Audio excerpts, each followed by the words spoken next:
Once upon a time, there was a crow who, when sitting in a tree, saw down below a delicious piece of gorgonzola cheese. "That would be nice for tea," she said. "Yes, please." A hungry fox was roaming on the prowl. He'd smelt the cheese and saw the feathery fowl swoop down upon it and with grace and ease scoop up the delicious piece of smelly cheese. "Oh, no," he sighed. "Now this calls for a plan. I want that cheese, and I'll get it, if I can." So, in a cunning, cheeky kind of way, he began to offer compliments and say, "You beautiful, elegant, graceful, charming bird, with the sweetest song the world has ever heard.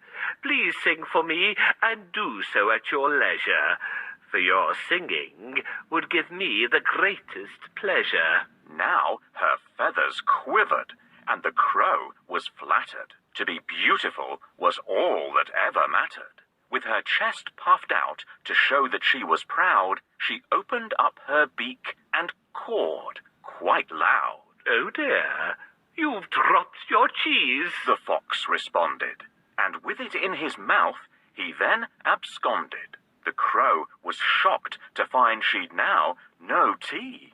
The cause, she knew, was foolish vanity. The moral of this tale is plain to see. Don't fall foul to cunning flattery. Wow! Someone is very lucky to have such a delicious breakfast. Who is going to get it? Hedgehog, crow, or owl? Try to guess. The crow is lucky. She gets the cheese for breakfast. "What a wonderful day! It's not often that I get delicious cheese as a gift." Who is this? A sly fox who wants the cheese for his breakfast. "My dear crow, you look pretty today. What's the secret?"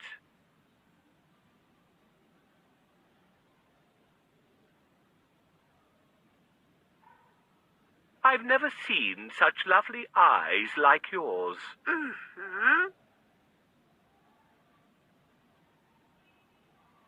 "Your whiskers are so long and pretty."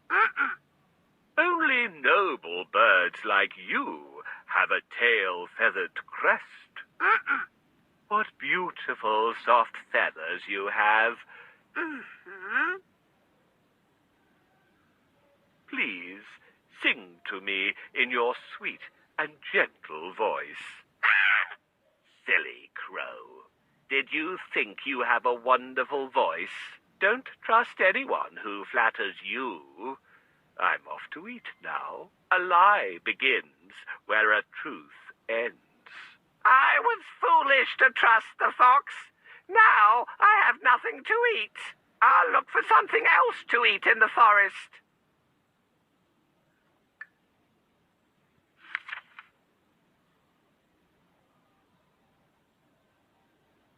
A young hare once boasted how fast he could run. He was agile, long-legged, and out for some fun. So he teased an old tortoise about his slow pace. But the tortoise surprised him and asked for a race. "If you think you can beat me, you're out of your mind," jeered the hare, who was really very unkind. "Yes, I could win," said the tortoise. "Name the time and the place." The hare thought this amusing and laughed in his face. But he agreed to the race and the place it was set. An announcement was made in the Country Gazette. The animals gathered, all out for the day. Excitement arose when the race got underway. The hare and the tortoise were set on their marks. The pistol was fired, and it shot out some sparks. In a great cloud of dust, the hare ran off at some speed. It was obvious to all he was well in the lead. The tortoise then coughed, wiped the dust from his face, then set off quite steadily at a moderate pace. He didn't worry that Hare could run very fast. The test would be whether or not he could last. The hare, with his racing, had made himself hot, so he stopped under a tree in a cool, shady spot. He thought, "Why should I rush? I'm certain to win." So he laid down for a rest, fell asleep with a grin. Meanwhile, the old tortoise plodded steadily on, neither stopping nor resting as he went along. He passed by the hare, and then, oh yes indeed, it wasn't Hare, but old Tortoise who was now in the lead. The crowd saw him and cheered. The noise woke up the hare. To see the race won by Tortoise was more than he could bear. He took off in a fury when he realized his fate. But the tortoise was first. He was simply too late. Slow but sure wins the race is the moral of this tale. Take things steadily and moderately, and you'll never fail. I'm proud to be fast and light-footed. Those who can't run fast are really unlucky. How do you manage, Tortoise? I might be slow, but I'm always on time. You can't be on time if you're slow. Let's have a contest to see who reaches the mountain first. I accept, Hare. Nightingale, can you be the judge? Sure. Please take your places. On your marks, get set, go. Good luck, Tortoise.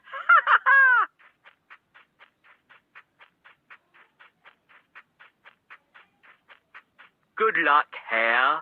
Remember, slow but steady wins the race.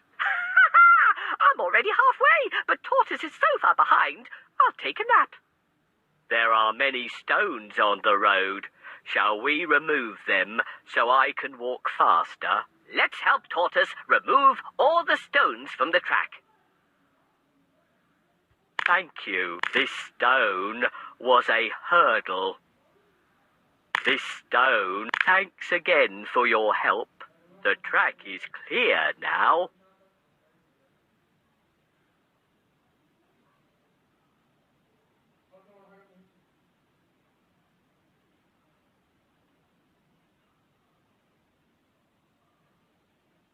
The bridge is broken. Can you help her to repair it? We need to find all the wooden parts. Great, thanks. You are a great helper.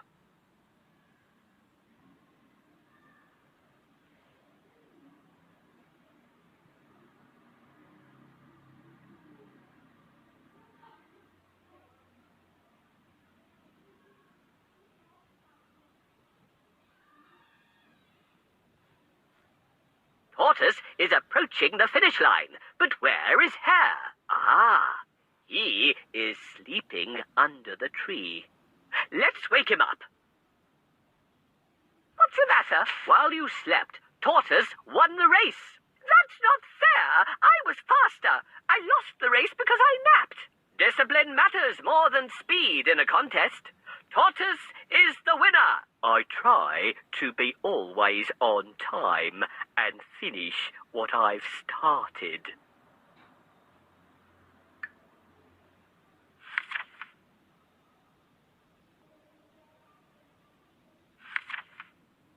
A lion was dreaming, asleep in his bed, when something suddenly awoke him as it ran over his head. Whatever's that? He exclaimed, and he shot out a paw and grabbed a small mouse that he'd not seen before. The lion roared in anger. You woke me as I slept. I shall eat you for supper. Please don't. The mouse wept. King Lion, you are powerful, mighty, and strong. Please don't eat a poor mouse who meant you no wrong. Ha ha ha! Laughed the lion. It's true. You are weak. I am strong. say. So, I'll let you speak. I am sorry I woke you. Please be kind. Let me go. I may one day repay you. You really don't know. You repay me? The lion laughed. That's a joke. But he let the mouse go, and he gave him a poke, saying, Off you go, little mouse. I don't expect you'll be back. At the most, you'd have made me a very small snack. So the mouse bowed in thanks, and then went on her way, and the lion never saw her, until it happened one day he was taking his usual stroll in the jungle when a rope trap ensnared him, and he got in a tangle. He struggled and struggled, but the ropes only got tighter. It didn't help, in this case, to be a great fighter. Help! Let me out! Let me free! I'm in pain! But his roaring and crying were to be all in vain, until a small mouse in the bushes pricked up her ears and ran to his aid and swallowed her fears. Remember me, Your Highness. She found the courage to say, You showed me kindness, and I said that one day I'd repay you. And now I'm really quite sure I can help you. and then, quickly, she started to gnaw away at the ropes until she'd gnawed a big hole which the lion fell through safely, body and soul. At last, I am free, little mouse, thanks to you. You may be small, but you are honest and true. Your honesty and kindness is where your strength lies. You came to my aid when you heard my cries. The moral is surely, no matter how small, honesty and kindness makes the greatest of all.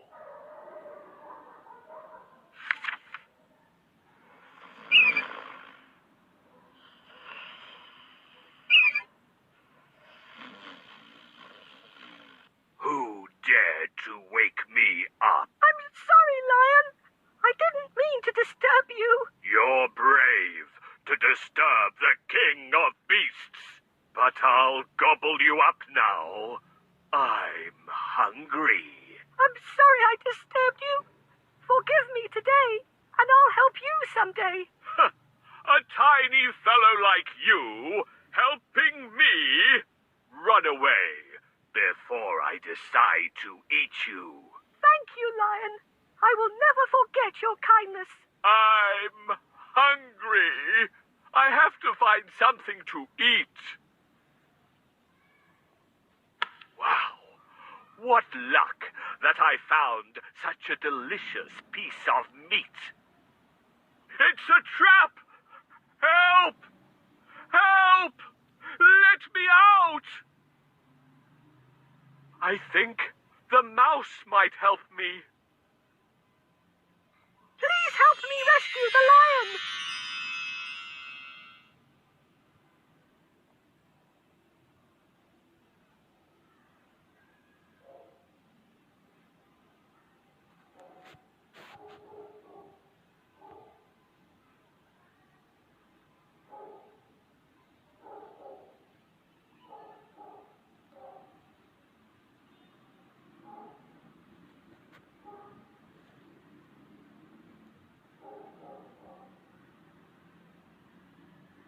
Thank you for helping me, Mouse. Be good, expect good. The lion spared my life, and I saved his.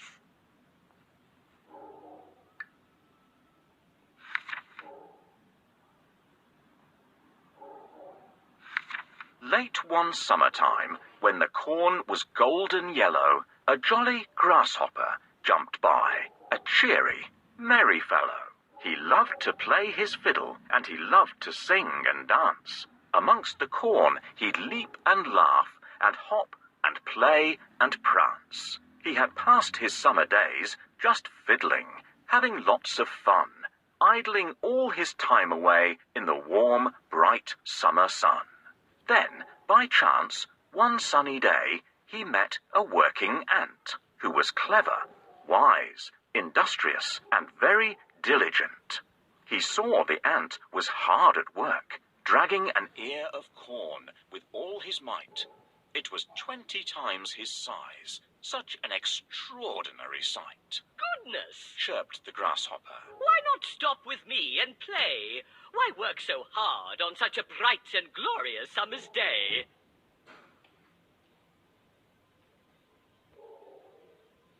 The ant then turned and stopped and looked the grasshopper in the eye. You foolish, silly time-waster. I shall tell you why. The sun is shining. Yes, of that I am well aware. But I am gathering in the harvest while the harvest is still there. And I suggest you would be wise to follow my advice. Store some food for winter while the weather is still nice.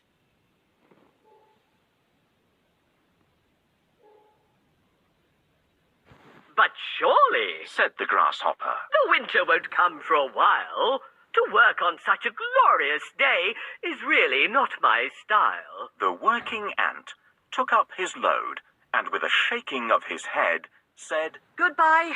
I must prepare for winter and my family must be fed. The grasshopper waved his fiddlestick and ignored the ant's advice, and he hopped away and fiddled while the weather was still nice. But the seasons change, and winter came as it was sure to do. The field was bare and empty, where the golden corn once grew. The ant had stored corn wisely. He had food the winter through. But the grasshopper went hungry. There was nothing he could do. He had ignored the ant's advice, and now it really was too late. You cannot eat fried fiddle. It doesn't make a tasty plate.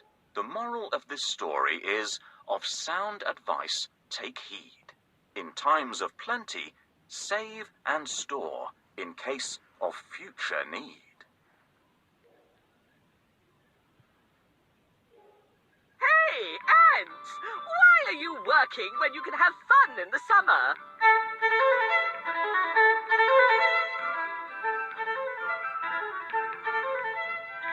Poor grasshopper.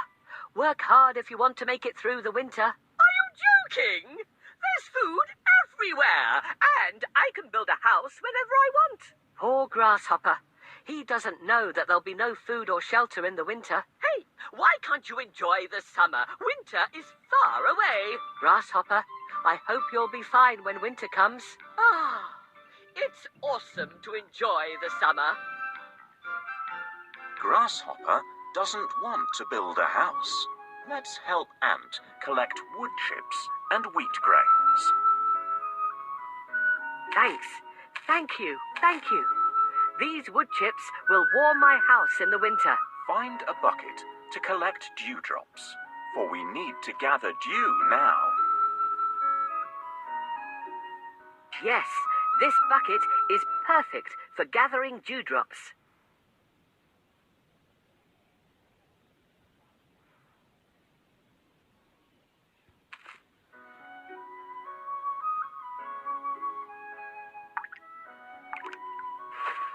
The bucket is only half full.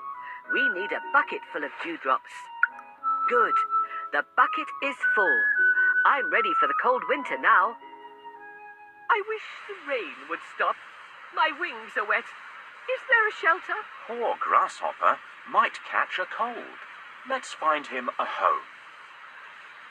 This is Ant's house. I won't knock on his door.